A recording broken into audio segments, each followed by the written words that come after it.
Hello guys, welcome back to our YouTube channel जिसका नाम है JK exam insights. JK exam insights पे आप सबका बहुत बहुत स्वागत है। मैं विश्वजीत बंदराल दोबारा एक बार फिर से आपके लिए लाया हूँ करंट अफेयर्स।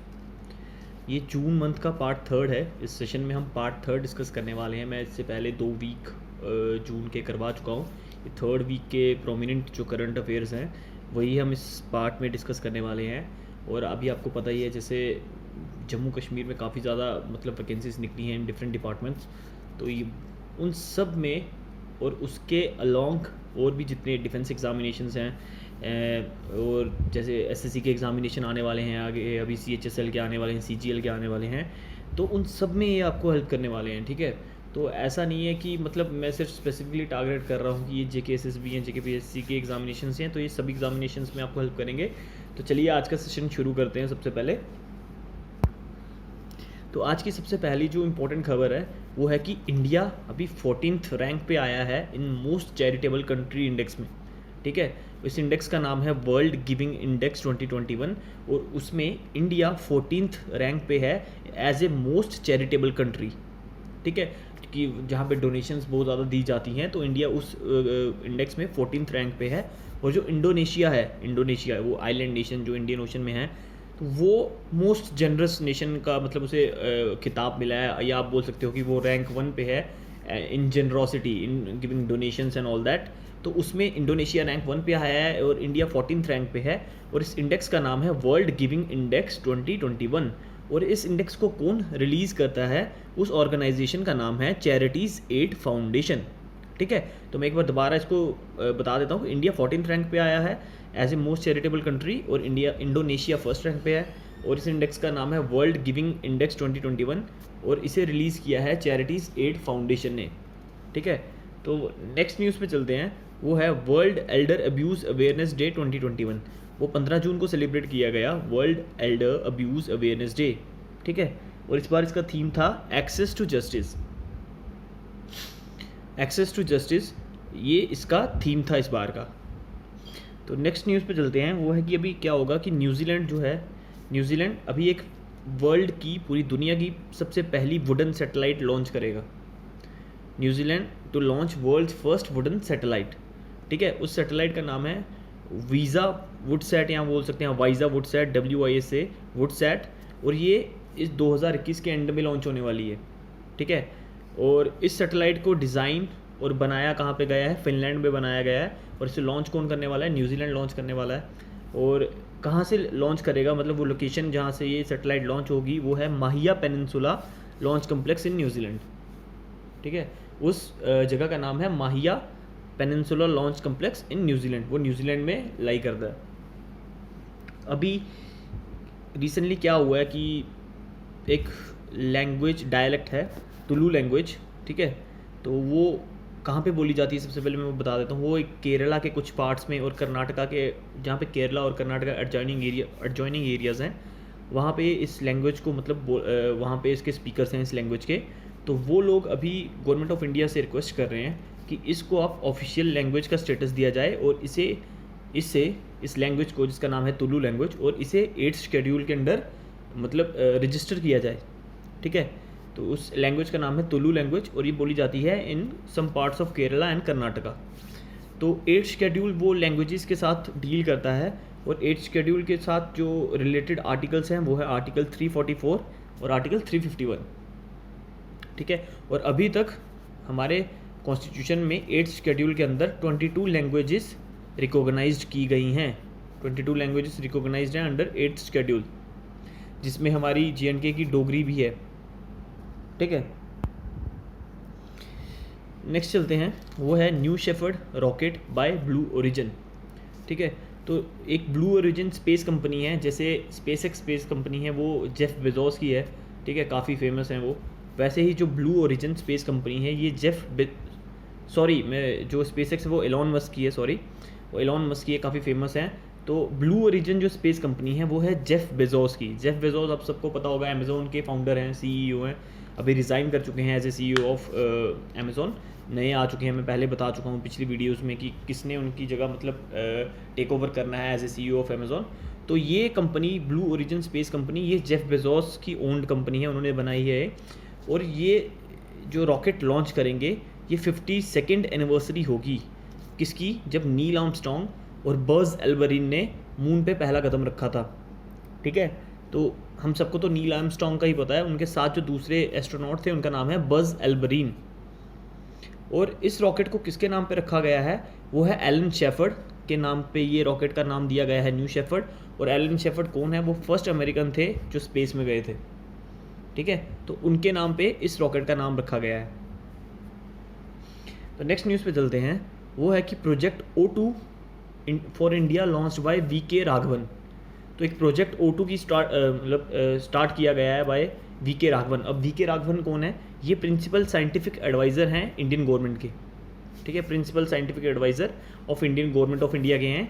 और सबसे पहले PSA जो principal scientific adviser of government of India थे, वो थे doctor APJ Abdul Kalam in 1999 से ये PSA का मतलब अपॉइंटमेंट स्टार्ट किया गया था। उससे पहले कोई PSA नहीं होता था, बट 1999 में से फर्स्ट बार स्टार्ट किया गया।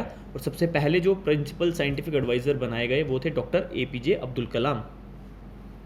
ठीक है, तो अभी स्पोर्ट्स के रिलेटेड थोड़ी सी बात कर लेते हैं। अभी क्या हुआ है कि विनू मनकड़, आपको सबको पता होगा, रविचंद्र अश्विन ने एक बार जॉस बटलर को IPL में रन आउट किया था बिना बॉल डाले हुए, तो उसे मनकड़ बोलते थे, मनकड़।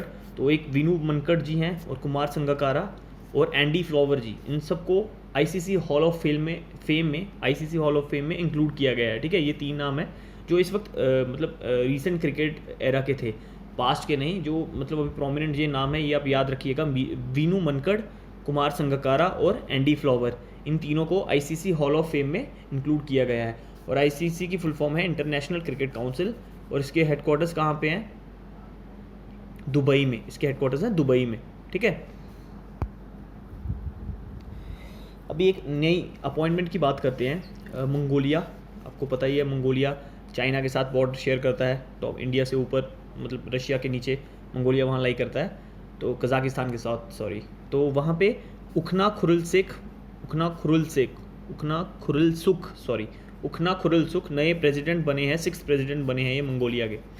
उखना खुरलसुख, ठीक है, became 6th president of Mongolia. अभी एक और इंडेक्स की बात कर लेते हैं जिसका नाम है अनीमिया मुक्त भारत इंडेक्स।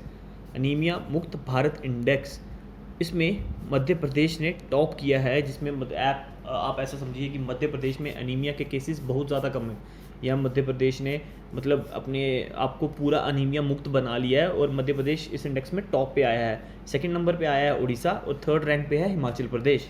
ठीक है, अनीमिया मुक्त भारत इंडेक्स में मध्य प्रदेश ने टॉप किया है, 2nd रैंक मिला है उड़ीसा को, और 3rd मिला है हिमाचल प्रदेश को। ठीक है, अभी नेक्स्ट चलते हैं। गवर्नमेंट ऑफ इंडिया ने अभी recently 78,000 tons of rice from food corporation of India से लेके एलोकेट किया है फॉर एथेनॉल प्रोडक्शन के लिए। ठीक है, जो उनके गोडाउन्स वगैरह में जो स्टॉक पड़ा हुआ था राइस का, वहाँ से 78,000 टन्स ऑफ राइस को लेके मतलब डाइवर्ट किया है फॉर इथेनॉल प्रोडक्शन, उसे इथेनॉल प्रोडक्शन के लिए यूज़ किया जाएगा। और ये उन्होंने सारा at a subsidised rate of 20 rupees per kg से मतलब फूड कॉरपोरेशन ऑफ इंडिया से बोरो किया। और गवर्नमेंट ने एक टारगेट सेट कर रखा है, ये डेट आप याद रखिएगा कि गवर्नमेंट ने एक टारगेट सेट कर रखा है कि हम एथेनॉल को ब्लेंड करेंगे पेट्रोल के साथ, और उसकी मतलब परसेंटेज किस परसेंटेज में करेंगे, वो है 20% ब्लेंडिंग करेंगे इथेनॉल की पेट्रोल के साथ बाय 2025। ठीक है, तो ये डेट आप याद रखिएगा, ईयर 2025, और कितना एथेनॉल ब्लेंड करेंगे हम पेट्रोल के साथ, वो है 20%। यही इस पूरी करंट मतलब इस पूरी न्यूज़ में ये रेलिवेंट इन्फॉर्मेशन है, ये कि हम कितना एथेनॉल ब्लेंड करने वाले हैं, और वो टाइम पीरियड वो जो हमने लास्ट मतलब कब तक हम ये अचीव कर लेंगे, उसकी जो लास्ट डेट है वो ईयर आप याद रखिएगा। ठीक है, नेक्स्ट ये स्पोर्ट्स से खबर है दोबारा। सुरेश रैना को कौन नहीं जानता, भारत के बहुत ही मतलब फेमस खिलाड़ी हैं। तो उन्होंने अपनी ऑटोबायोग्राफी लॉन्च की है जिसका नाम है बिलीव। ठीक है, ये इतना सही है। तो सुरेश रैना ने अपनी ऑटोबायोग्राफी लॉन्च की है जिसका नाम है बिलीव। ठीक है, तो नेक्स्ट चलते हैं ICC player of the month पे। ये ICC ने अवार्ड शुरू किए थे इसी साल के स्टार्टिंग में, फेब मंथ में किए थे। तो सबसे पहले ICC प्लेयर बने थे ऋषभ पंत बने थे, वो भारत के विकेट कीपर हैं, तो वो सबसे पहले ICC player of the month बने थे फॉर फेब्रुअरी के लिए। फेब्रुअरी में उनको मिला था ये अवार्ड। और इस मंथ, ये मई मंथ के लिए मिला है मुशफिकुर रहीम, जो बांग्लादेश के पूर्व कप्तान भी हैं, उनको मई मंथ के लिए ICC player of the month का अवार्ड मिला है। ठीक है, तो आप ये याद रखिएगा। अभी रिसेंटली फेसबुक ने एक नया कैंपेन लॉन्च किया है जिसका नाम है report don't share it campaign. तो ये इसलिए किया गया था, मैं आप थोड़ी सी हाईलाइट दे देता हूँ कि आपको पता ही है मतलब सोशल मीडिया पे कितनी ज़्यादा फेक न्यूज़ प्रेवलेंट होती है, आप कितनी ईजिली उसको मतलब शेयर कर सकते हो, कितनी ईजिली स्प्रेड हो जाती है, उससे कितनी ज़्यादा मिस इन्फॉर्मेशन क्रिएट हो जाती है, कई बार राइट्स हो जाते हैं, कई बार कुछ और प्रॉब्लम्स हो जाती हैं। ठीक है, तो ये इन सब चीज़ों को कंट्रोल करने के लिए फेसबुक ने अपने प्लेटफॉर्म पे एक कैंपेन स्टार्ट किया है जिसका नाम है रिपोर्ट डोंट शेयर इट। तो ये थोड़ा किसी एग्ज़ाम में पूछा जा सकता है, ऐसी बात नहीं है कि कभी नहीं पूछा जा सकता है कि विच सोशल मीडिया प्लेटफॉर्म या which organisation has launched report don't share it campaign, तो उसका आंसर होगा फेसबुक। ठीक है, तो अभी नेक्स्ट चलते हैं। ये है अभी international day of yoga celebrate हुआ 21 जून को, ये पीएम मोदी ने ही स्टार्ट किया था 2015 में। तो इंटरनेशनल डे ऑफ योगा 21 जून को हम सेलिब्रेट करते हैं, और इस बार का उसका थीम था योगा फॉर वेलनेस। ठीक है, इस बार इसका थीम था योगा फॉर वेलनेस, और international day of yoga celebrate किया गया 21 जून को। ठीक है, और एक और ऐसा डे है जो हम सेलिब्रेट करते हैं, उसका नाम है world day to combat desertification and drought, जो हम 17 जून को सेलिब्रेट करते हैं। और इस बार उसका थीम था restoration land recovery, we will be back better with healthy land. ठीक है, ये इस बार इसका थीम था, मैं दोबारा एक बार रिपीट कर देता हूँ, restoration land recovery, we will be back better with healthy land. Next important news है जो वो है कि आईआईटी बॉम्बे ने अभी कॉन्फ्रेंस होस्ट की है ब्रिक्स नेटवर्क यूनिवर्सिटी की। 2021 ब्रिक्स नेटवर्क यूनिवर्सिटी की जो कॉन्फ्रेंस हुई है वो आईआईटी बॉम्बे ने होस्ट करी है। इस बार का थीम था इसका इलेक्ट्रिक मोबिलिटी। ठीक है, आईआईटी बॉम्बे एक प्रोमिनेंट इंस्टीट्यूट है इंडिया का, और काफ़ी सारे इंडेक्सेस में वो नंबर 1 रैंक भी करता है। इसी वजह से आईआईटी बॉम्बे को मतलब ये चीज़ सौंपी गई है कि वो ब्रिक्स नेटवर्क यूनिवर्सिटी 2021 का कॉन्फ्रेंस को होस्ट किया उसने, और इसका थीम मैं आपको बता चुका हूँ। और ये 13th एडिशन था जिसे इंडिया ने चेयर किया। ठीक है, इंडिया इस कॉन्फ्रेंस को मतलब चेयर कर रहा था, इसका लीड प्रेसिडेंट था। और ब्रिक्स नेटवर्क यूनिवर्सिटी क्या है, ये एक यूनियन है of higher education institutions of 5 member countries. तो ब्रिक्स के जो 5 मेंबर्स हैं, मैं उनके नाम एक बार बता देता हूँ। B for Brazil, R stands for Russia, I for India, C for China and S for South Africa. ठीक है, तो पहले से ब्रिक कहा जाता था। साउथ अफ्रीका ने जब 2009 या शायद 2010 में इसे ज्वाइन किया था, उसके बाद इसका नाम पड़ गया ब्रिक्स। तो ये एक इन सभी 5 मेंबर कंट्रीज़ के जो हायर एजुकेशन इंस्टीट्यूशंस हैं उनका एक यूनियन है, उनका एक नेटवर्क है जिसे हम बोलते हैं ब्रिक्स नेटवर्क यूनिवर्सिटी। ठीक है, तो चाइना ने प्लान किया है कि वो अपना फर्स्ट क्रू भेजेगा एक नए स्पेस स्टेशन पे। तो इसमें जो इम्पोर्टेंट न्यूज़ है वो यही है कि चाइना का एक नया स्पेस स्टेशन, चाइना अपना एक स्पेस स्टेशन बना रहा है। एक तो ISS है, वो है इंटरनेशनल स्पेस स्टेशन, उस पर पूरी सभी कंट्रीज़ के मतलब रॉकेट्स या एस्ट्रोनॉट्स जाते हैं, डॉक करते हैं वहाँ पे। बट चाइना अपना एक इंडिपेंडेंट स्पेस स्टेशन बना रहा है, जिस स्पेस स्टेशन का नाम होगा तियानगोंग। ठीक है, तियानगोंग, आपको बस यही याद रखना है, चाइना का जो नया स्पेस स्टेशन है उसका नाम होगा तियानगोंग। नेक्स्ट न्यूज़ पे चलते हैं, वो है कि संकल्प से सिद्धि मिशन वन धन, ये लॉन्च किया गया है ministry of tribal affairs. Ministry of tribal affairs ने ये मतलब इनिशिएटिव लिया है, संकल्प से सिद्धि मिशन वन धन। तो अगर ट्राइबल अफेयर्स मिनिस्टर की बात करें तो वो है हमारे अर्जुन मुंडा जी, वो झारखंड से बिलोंग करते हैं, पहले झारखंड के CM भी रह चुके हैं वो। तो अभी ग्लोबल पीस इंडेक्स की बात करते हैं। Global Peace index institute of economics और पीस ने लॉन्च किया ग्लोबल पीस इंडेक्स, ये इसका 15th एडिशन था। ठीक है, इसमें टोटल 163 कंट्रीज़ को रैंक करता है Institute of Economics and Peace, और इस इंडेक्स का नाम है ग्लोबल पीस इंडेक्स। इसमें टोटल 163 कंट्रीज़ हैं और ये इसका 15th एडिशन था। तो अब सबसे जो इम्पोर्टेंट चीज़ हमारे लिए है उसकी बात कर लेते हैं, इंडिया का क्या रैंक था इसमें। इंडिया का रैंक था इसमें 135th। ठीक है, इंडिया इसमें 135th रैंक पे था। और आइसलैंड जो एक यूरोपियन नेशन है वो मोस्ट पीसफुल कंट्री है। ठीक है, इस इंडेक्स के according Iceland is the most peaceful country, और अगर लीस्ट पीसफुल कंट्री की बात करें तो वो है अफ़गानिस्तान। तो Afghanistan is the least peaceful country, Iceland is the most peaceful country. तो हम अपने इमीडिएट नेबर की बात कर लेते हैं पाकिस्तान की। तो पाकिस्तान को 150th रैंक पे आया है, तो वो इंडिया से 15 रैंक नीचे है, तो 150th स्पॉट पे है पाकिस्तान। नेक्स्ट न्यूज़ है वो है कि मोंटेक सिंह अहलूवालिया को मेंबर बनाया गया है वर्ल्ड बैंक और आईएमएफ के एक हाई लेवल एडवाइजरी ग्रुप का। Montek Singh Ahluwalia named the member of world bank and IMF high level advisory group. और इस ग्रुप में गीता गोपीनाथ भी एक मेंबर हैं। गीता गोपीनाथ जो चीफ इकोनॉमिस्ट हैं आईएमएफ की, ठीक है। और ये इंडिया से बिलोंग करती हैं गीता गोपीनाथ, ये चीफ इकोनॉमिस्ट हैं आईएमएफ की। और मोंटेक सिंह अहलूवालिया इनको मेंबर बनाया गया है, दोबारा मैं बोल देता हूँ, वर्ल्ड बैंक और आईएमएफ के हाई लेवल एडवाइजरी ग्रुप का। एक और बात कर लेते हैं युवराज सिंह को ब्रांड एम्बेसडर बनाया गया है पूमा मोटर स्पोर्ट का इन इंडिया। भारत में पूमा मोटर स्पोर्ट के ब्रांड एम्बेसडर होंगे युवराज सिंह, ठीक है। तो नेक्स्ट जो न्यूज़ है वो है कि इंडिया और 3 EU Nations, EU stands for European union, उन्होंने एक नेवल एक्सरसाइज की है अभी, ठीक है। कहाँ पे की है? गल्फ़ ऑफ एडन में।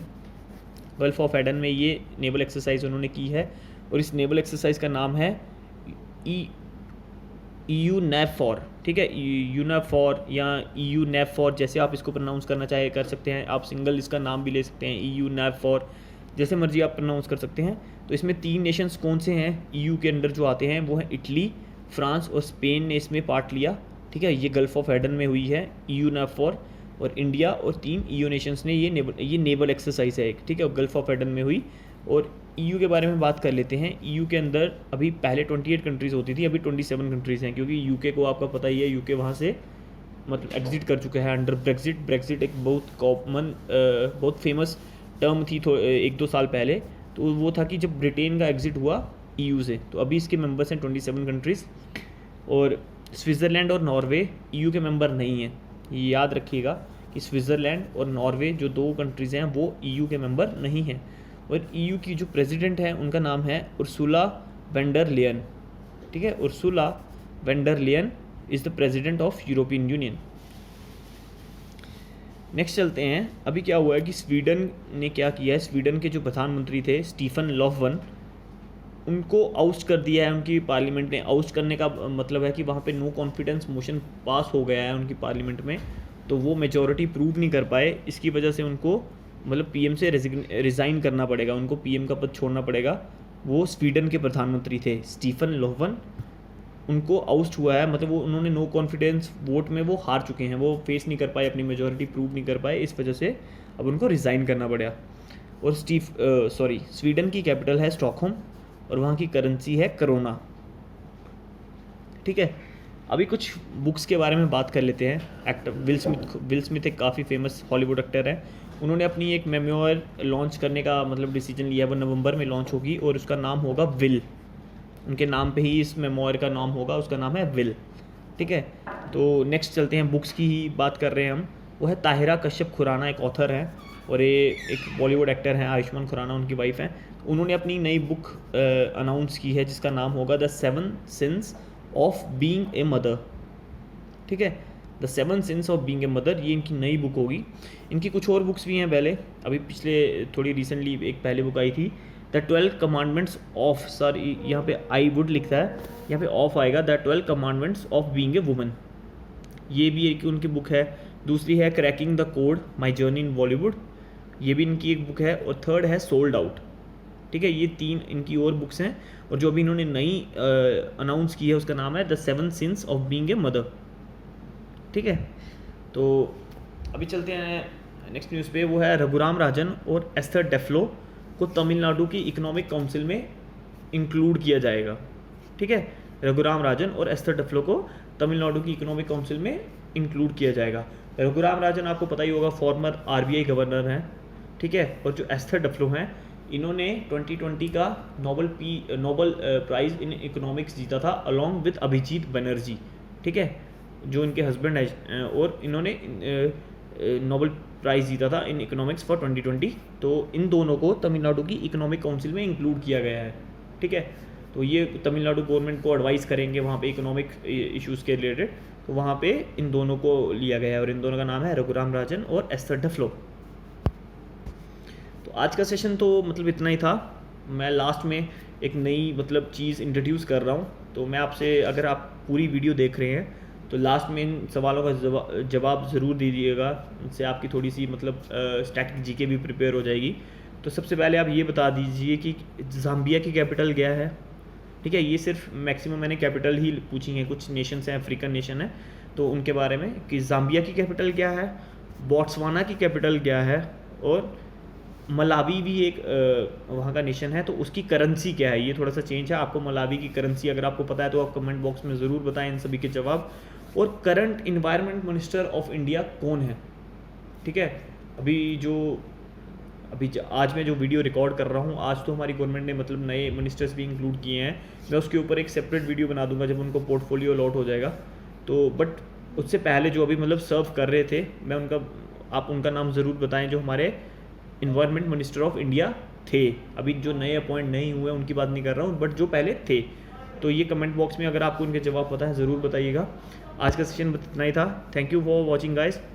लास्ट में यही कहूँगा कि अगर आप चैनल को सब्सक्राइब नहीं कर रहे हैं तो प्लीज़ चैनल को सब्सक्राइब करें और शेयर करें अपने दोस्तों के साथ। हम इसी तरीके की वीडियोस आपके लिए लाते रहेंगे ताकि हम सभी एक साथ मिलके जिस भी एग्ज़ाम की प्रिपरेशन कर रहे हैं वो मिलके निकाल सकें। Thank you guys.